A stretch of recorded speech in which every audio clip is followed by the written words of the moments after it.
Já. Nós somos a dupla Pampam Bedinho. Por favor, assista a gente no YouTube.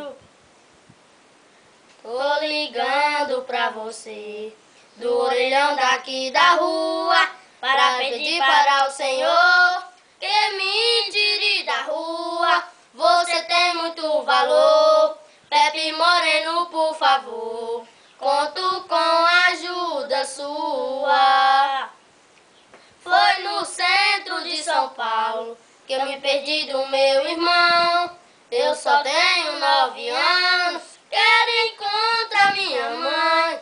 Perdi tudo que eu tinha, sou catador de latinha, ferro velho e papelão.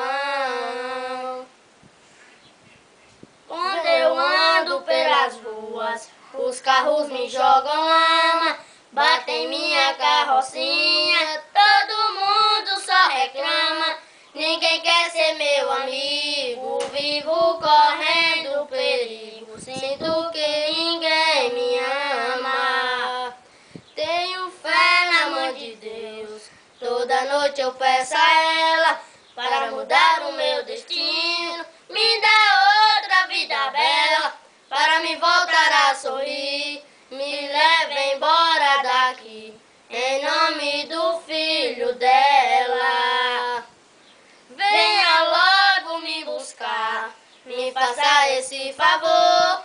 Sou um garoto de rua, sei que não tenho valor. Se você me ajudar, eu prometo estudar e um dia ser doutor. Se você me ajudar, eu prometo estudar e um dia ser doutor.